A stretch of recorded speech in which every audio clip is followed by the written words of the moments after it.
মৃদুমধুর বাতাস বইছিল চারিদিকে। ছিল না কোনো কোলাহল। চাঁদ আর তারা ছুটি নিয়েছিল সে রাতে। আকাশ যেন স্তব্ধ হয়েছিল।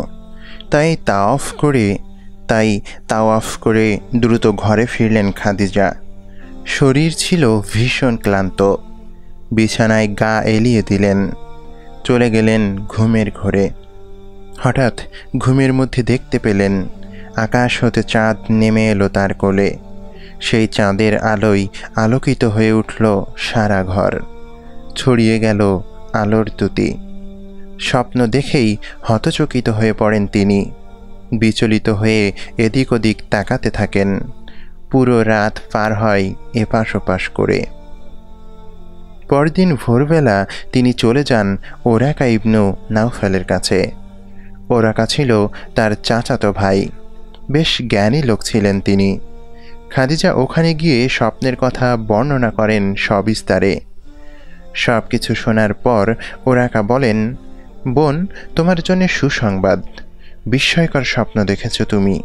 এর ব্যাখ্যা হলো শেষ জামানায় একজন রাসূল আসবেন, আর তার সাথে তোমার বিয়ে হবে। সে তোমার ঘর আলোকিত করবে। চাচাতো ভাইয়ের কথা শুনে চোখ যেন কপালে উঠে গেল খাদিজার। সুবহানাল্লাহ, কি বলছে ওরাকা? কি যেন এক অদৃশ্য অনুভূতি দোলা দিয়ে যাচ্ছে খাদিজার অন্তরে। যেন এক অন্যরকম শিহরণ। আশা আকাঙ্ক্ষার আর পরম প্রতীক্ষার ঢেউ খেলতে থাকে তার মন মুকুরে। সেই মহামানবের প্রতীক্ষায় অধীর আগ্রহে দিন কাটাতে থাকেন তিনি।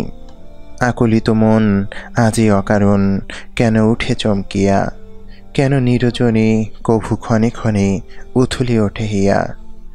দিবস বিভাবরী আমি রইনু পড়ি তাহার লাগিয়া, সে তো মোর নিধি নিয়তির বিধি জনম জুড়িয়া। খাদিজা ছিলেন সম্ভ্রান্ত বংশের নারী। অঢেল ধন সম্পত্তির মালিক ছিলেন তিনি। তার ছিল বিশাল ব্যবসা।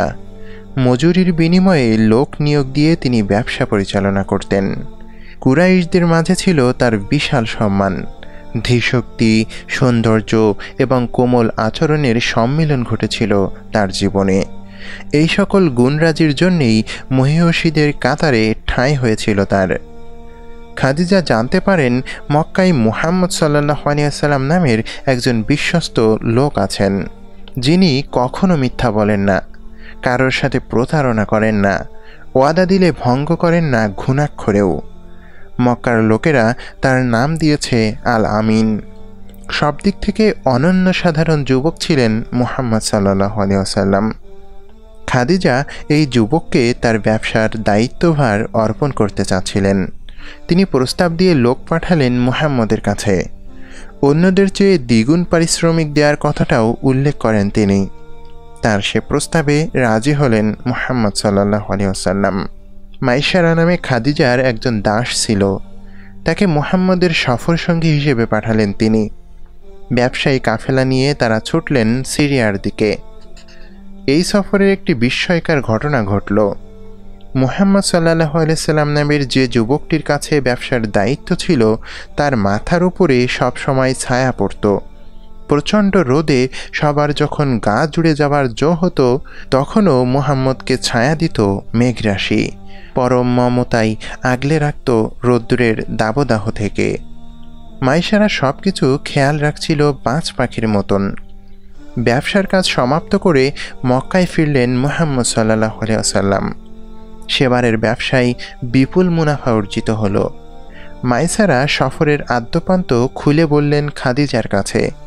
সাথে সাথে মুহাম্মদের উত্তম আচরণ, ন্যায়নিষ্ঠা, ধৈর্যশীলতা, মহানুভবতার ব্যাপারেও অনুপুঙ্খ রিপোর্ট দিলেন। সব শুনে খাদিজার মন আকুলিত হয়ে উঠল। এ কি সেই মহাপুরুষ যার কথা ওরাকা বলেছিল? তবে কি তার কাঙ্ক্ষিত স্বপ্ন পূর্ণ হতে যাচ্ছে? হৃদয়টা আকুলি বিকুলি হয়ে উঠল তার। এই যুবকটাই যে সেই কাঙ্ক্ষিত পুরুষ। খাদিজার মনে এই ব্যাপারে আর কোনো সন্দেহ রইল না। তার সাথে বিবাহ বন্ধনে আবদ্ধ হতে চাইলেন তিনি। অত্যন্ত কৌশলে তার বান্ধবী নাসিফার কাছে বিষয়টি তুলে ধরলেন। নাসিফা খোঁজখবর নিয়ে জানালেন খাদিজাকে। স্পষ্ট ভাষায় বলে দিলেন মুহাম্মদ সাল্লাল্লাহু আলাইহি ওয়াসাল্লাম একজন অনন্য চরিত্রের ব্যক্তি, তার কোনো তুলনা হয় না, পুরো মক্কায় তিনি অনন্য সাধারণ। এরপর কথাবার্তা অনেক দূরে গেল। মুহাম্মদের চাচা আবু তালিব, হামজা সহ সকলেই এই বিয়েতে মত দিলেন। এরপর তারা খাদিজার চাচা আমরের কাছে সম্মতি জানিয়ে প্রস্তাব পাঠালেন। বিশিষ্ট ব্যক্তিদের উপস্থিতিতে দুজনার বিয়ে হলো। যতটা সহজে বলে ফেললাম ততটা সহজেই বিয়েটা হয়নি। বিয়ের আগে লোকের নানান কথা শুনতে হয়েছে খাদিজাকে। এতিম ছেলেকে বিয়ে করবি? বিয়ে করেও তোকে খাওয়াবে কি? তোর জন্যে তো মক্কার রাজপুত্ররা অপেক্ষা করছে, ওদের কাউকে বেছে নে। এমন হাজারো কথা শুনতে হয়েছিল খাদিজাকে, কিন্তু তিনি পাত্তা দেননি উড়ো কথায়। সাফ জানিয়ে দিয়েছেন, তোমরা আমাকে উপহাস করছো। আমি তোমাদের কাছে জানতে চাই, মুহাম্মদের মতো উত্তম চরিত্রের অধিকারী দ্বিতীয় কোনো ব্যক্তি তোমাদের নজরে আছে? মক্কা মদিনার কেউ কি তার সমকক্ষ হতে পারবে? তার মহান চরিত্রের কারণেই আমি তাকে বিয়ে করছি।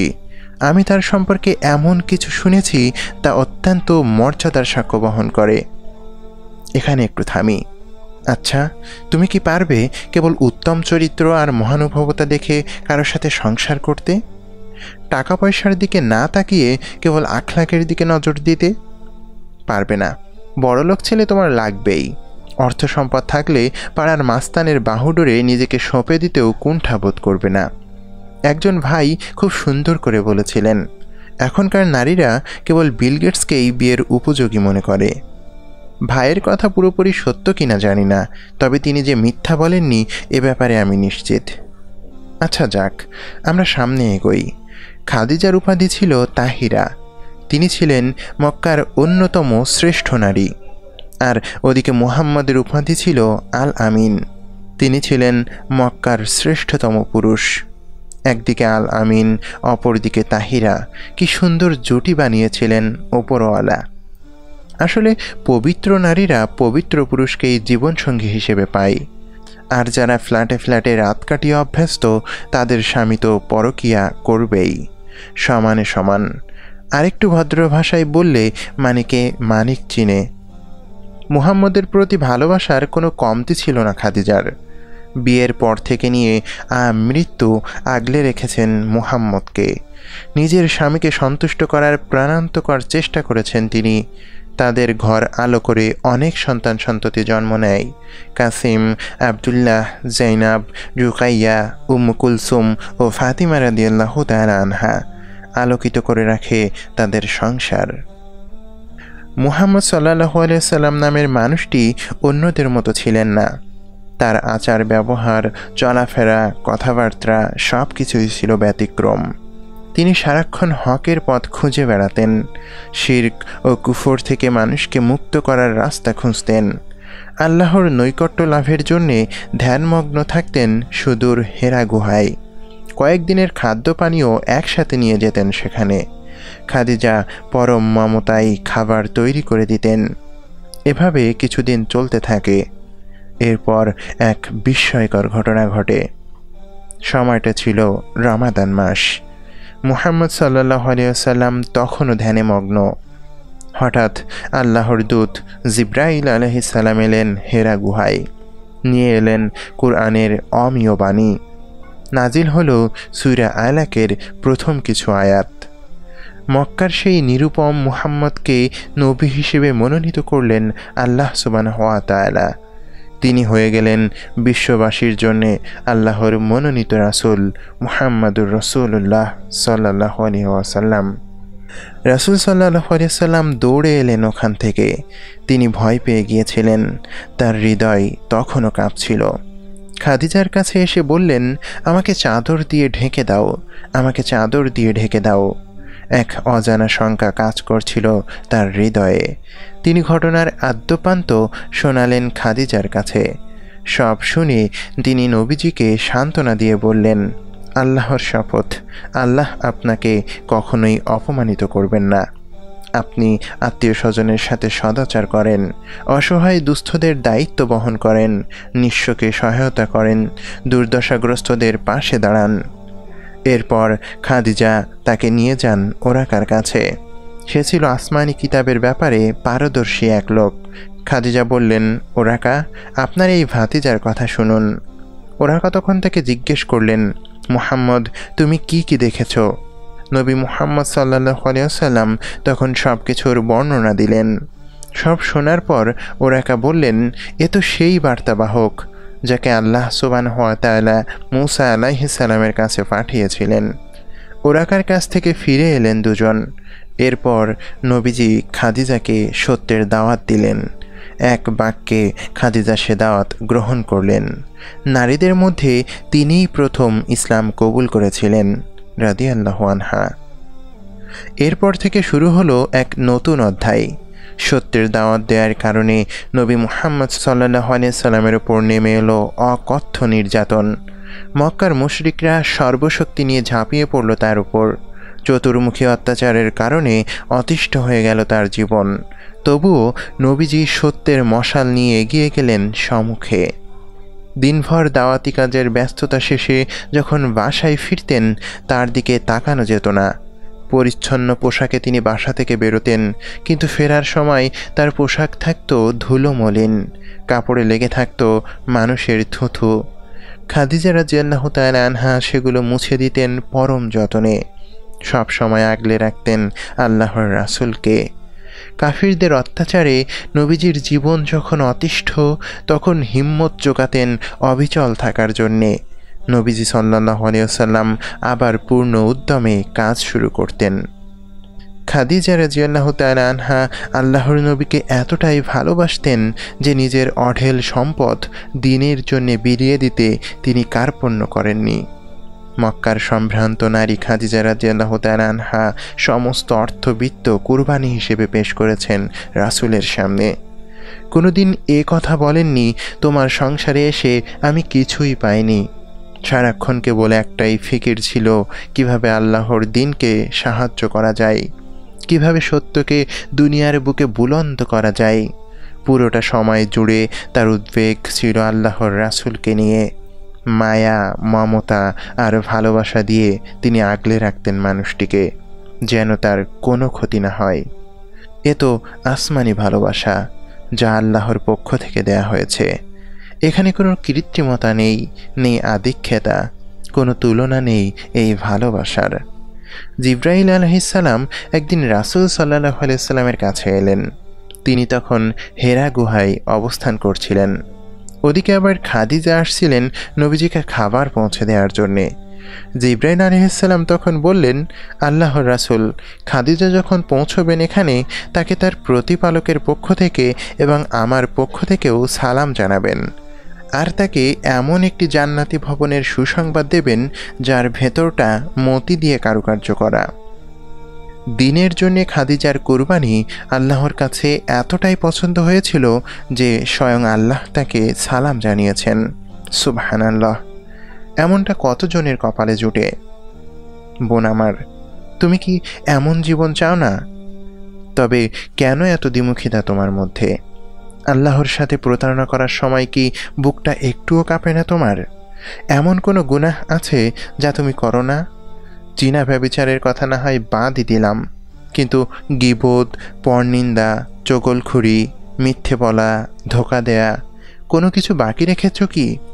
মুখে মুখে নিজেকে মুসলিম বলে পরিচয় দাও, কিন্তু কাজে কর্মে হার মানিয়ে ফেলো ইহুদি নাসারাকেও। এটাই বুঝি ইমানদারের পরিচয়? ডক্টর ইকবাল খুব সুন্দর করে বলেছেন, নাসারা সম চলন বলন হিন্দুয়ানি তমদ্দুন, ইহুদিও করিছে লাজ দেখিয়া তব অসদ্গুণ। হতে পারো সৈয়দ মির্জা, হতে পারো খয়ের খান, হও না সবই, কিন্তু সুধাই সত্যি কি তুমি মুসলমান? একটা সময় নবীজিকে শোক সাগরে ভাসিয়ে দুনিয়া থেকে বিদায় নেন মহিয়সী খাদিজা রাদিয়াল্লাহু তাআলা আনহা। তার মৃত্যুতে নবীজি বেশ ভেঙে পড়েন। খাদিজা ছায়া হয়েছিলেন তার জীবনে। যখন সবাই নবীজিকে নিয়ে ব্যঙ্গ বিদ্রূপ করছিল, তখন একাই তিনি নবীজিকে আগলে রেখেছিলেন। যখন সবাই নবীজির দাওয়াত প্রত্যাখ্যান করেছিল, তখন এক বাক্যে সে দাওয়াতকে সত্যায়ন করেছিলেন তিনি। তাই তো নবীজি সাল্লাল্লাহু আলাইহি ওয়াসাল্লাম বলতেন, তার চেয়ে উত্তম নারী আমাকে আল্লাহ দান করেননি। মক্কার মানুষ যখন আমাকে মানতে অস্বীকার করেছে, তখন সে আমার প্রতি ঈমান এনেছে। মানুষ যখন আমাকে বঞ্চিত করেছে, তখন সে তার সম্পদে আমাকে অংশীদার করেছে। খাদিজা রাদিয়াল্লাহু তাআলা আনহা কেন এত উঁচুতে চলে গিয়েছিলেন? তার অর্থ সম্পদ বেশি ছিল এই কারণে? কুরাইশদের মাঝে তার আভিজাত্য ছিল এই জন্যে? তার রূপের কারণে? না, তিনি ছিলেন একজন উত্তম ঘরণী, যিনি নবীজির ছোট্ট সংসারখানি আগলে রেখেছেন। সার্বিক দিক দিয়ে নবীজিকে সাহায্য করেছেন। বিপদে আপদে, সুখে দুঃখে সর্বদা স্বামীকে সমর্থন দিয়েছেন। তিনি তার জীবনকে উৎসর্গ করে দিয়েছিলেন আল্লাহর জন্য। আল্লাহর রাসূল সাল্লাল্লাহু আলাইহি ওয়াসাল্লাম 4 জন নারীকে শ্রেষ্ঠত্বের মর্যাদা দিয়েছেন। তিনি বলেন, সারা বিশ্বের নারীদের মধ্যে ইমরানের কন্যা মারিয়াম, খুয়াইলিদের সন্তান খাদিজা, ফিরাউনের স্ত্রী আসিয়া এবং মুহাম্মদের মেয়ে ফাতিমা তোমাদের জন্যে অনুকরণীয় আদর্শ হিসেবে যথেষ্ট। কী গুণ ছিল তাদের মধ্যে? তাদের কেহই তোমার মতো ভার্সিটি পড়ুয়া ছিলেন না। তাদের ছিল না চাকরি বাকরির নেশা। তাদের কারোরই পুরুষের মতো হওয়ার প্রচেষ্টা ছিল না। স্বাবলম্বী হওয়ার নেশায় তারা বেচায়েন ছিলেন না সারাক্ষণ। তারা সকলেই ছিলেন উত্তম ঘরণী, পুরুষের সহযাত্রী। একজন নারীকে আল্লাহ যে দায়িত্ব দিয়েছেন, তারা সে দায়িত্ব পালন করেছেন নিষ্ঠার সাথে।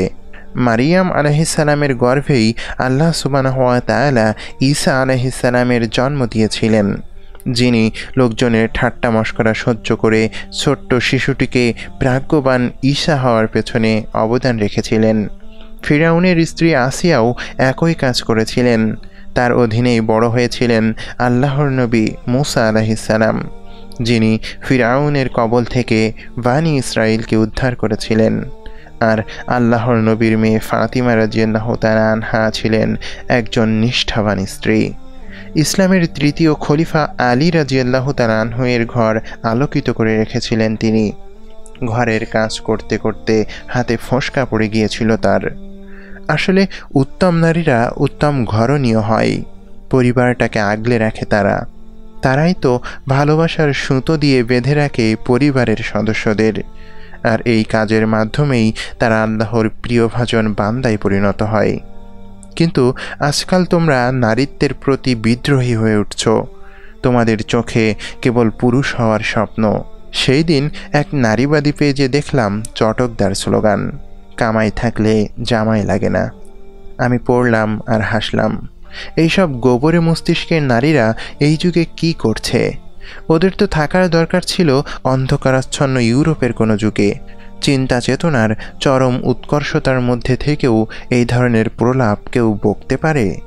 পরক্ষণে মনে হলো, যারা পুরুষদেরকেই উত্তম হওয়ার মাপকাঠি হিসেবে ধরে নিয়েছে, তাদের থেকে এর চেয়ে ভালো আর কী বা আশা করা যেতে পারে? এইসব পরাজিত মানসিকতার নারীদের লক্ষ্যই তো পুরুষালী বৈশিষ্ট্যে নিজেকে সজ্জিত করা, পুরুষদের মতো পোশাক পরা, খাটাখাটনি করা, ক্রেন চালানো কিংবা ইট ভাঙতে পারলেই তারা নিজেদের অপরাজিতা মনে করে। গার্মেন্টসে কর্মী হতে কিংবা বাসা বাড়িতে চাকরানি সাজতে তারা স্বাচ্ছন্দ্য বোধ করে। দিনভর হাড় ভাঙা খাটুনি করাকে মর্যাদার কাজ মনে করে। অথচ পরিবার সামলানোর মতো মহতি দায়িত্বকে মনে করে গাধার খাটুনি। মহিয়সী নারীদের কেউই চাকরি বাকরি নিয়ে পড়ে থাকেননি। তারা ঘর সামলেছেন, বাচ্চা সামলেছেন। পর্দার আড়ালে থেকেই তারা গড়ে তুলেছেন আবু হানিফা, আবদুল্লাহ ইবনু মুবারক কিংবা ইবনু তাইমিয়ার মতো মনীষীদের। তুমি কি ইমাম শাফেঈর কাহিনী পড়নি? একজন বিধবার নিবিড় পরিচর্যায় বেড়ে উঠেছেন তিনি। স্বামী হারানোর পর দাঁতে দাঁত লাগিয়ে ছেলেকে মানুষ করেছেন তার মা। তুমি কি খানসা রাদিয়াল্লাহু তাআলা আনহার ঘটনা পড়নি? কাদেসিয়ার যুদ্ধে 4 সন্তানকে আল্লাহর রাহে উৎসর্গ করেছেন তিনি। অথচ এই সন্তানরা ছাড়া তাকে দেখভাল করার মতো আর কেউ ছিল না। আমি জানি শয়তান তোমাকে একটা ধোঁকা দেবে এখন। সে বলবে, আরে ওর কথা শুনিস না, খাদিজা যে ব্যবসায়ী ছিল সে কথা মনে নেই? এই তো পাওয়া গেল ব্যবসা বাণিজ্যের দলিল। নে কাজ শুরু কর। ওসব চিন্তা ঝেড়ে ফেলে ক্যারিয়ারের দিকে মনোযোগ দে। দাঁড়াও, শয়তানের বাড়া ভাতে আমি ছাই দিয়ে যাচ্ছি। জাহেলিয়াতের যুগেও খাদিজা কখনো নিজে নিজে ব্যবসার কাজ পরিচালনা করেননি। তিনি একজন পুরুষ প্রতিনিধি নিয়োগ করতেন, আর সে ব্যক্তি খাদিজার ব্যবসা দেখাশোনা করতেন। তিনি বাড়িতে বসে দিক নির্দেশনা দিতেন কেবল। এতে গেল জাহেলি যুগের কাহিনী। ইসলাম কবুল করার পর তিনি তার সম্পদ 2 হাতে খরচ করেছেন আল্লাহর দ্বীনের জন্যে। মক্কার লোকেরা যখন আল্লাহর দ্বীনের বিরোধিতা করেছে, তখন খাদিজা একাই দ্বীনের জন্যে অকাতরে ব্যয় করেছেন। আর খাদিজা রাদিয়াল্লাহু তাআলা আনহা দ্বীন ইসলাম কবুল করার পর কোনো দিনও বেপর্দা হয়ে পরপুরুষের সাথে মেলামেশা করেননি। তবে কি করে খাদিজার জীবনী থেকে তুমি ফ্রি মিক্সিং কিংবা ক্যারিয়ারের তালিম নিচ্ছ? শয়তান এত সহজেই তোমাকে বোকা বানিয়ে দিচ্ছে? তুমি না বুদ্ধিমতী? তবে কই গেল সব বুদ্ধি? বোন আমার, ওসব শয়তানি চিন্তা চেতনা ঝেড়ে ফেলে একবার ভাবো, খাদিজা রাদিয়াল্লাহু তাআলা আনহা যতটা নিবেদিত প্রাণ ছিলেন দ্বীনের জন্যে, তুমি ততটুকু আছো কিনা? খাদিজা রাদিয়াল্লাহু তাআলা আনহা যেভাবে আল্লাহর হুকুমের সামনে নিজেকে সঁপে দিয়েছেন, সেভাবে তুমি দেবে কিনা? তুমি কি পারবে নিজের ধন সম্পদের সবটা আল্লাহর জন্যে খরচ করতে? পারবে একজন ভালো স্ত্রী সেজে স্বামীর সুখ দুঃখে অংশীদার হয়ে তাকে আগলে রাখতে?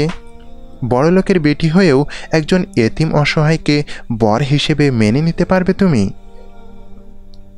আজকে সবাই মুহাম্মদ সাল্লাল্লাহু আলাইহি সাল্লামের মতো আদর্শবান স্বামীর প্রতীক্ষায় থাকে, কিন্তু কেউই খাদিজার মতো জীবন গড়তে চায় না। এটা কি করে সম্ভব? তুমি যদি নিজেকে খাদিজার আদর্শে রঙিন না করো, তবে মুহাম্মদের দেখা পাবে কি করে? যদি সত্যি মুহাম্মদ ইবনু আবদুল্লাহর মতো কাউকে জীবনসঙ্গী হিসেবে পেতে চাও, তবে প্রস্তুতি নাও খাদিজা হওয়ার। নয়তো কপালে মুহাম্মদ নয়, জুটবে পরকীয়াবাজ কোনো বর।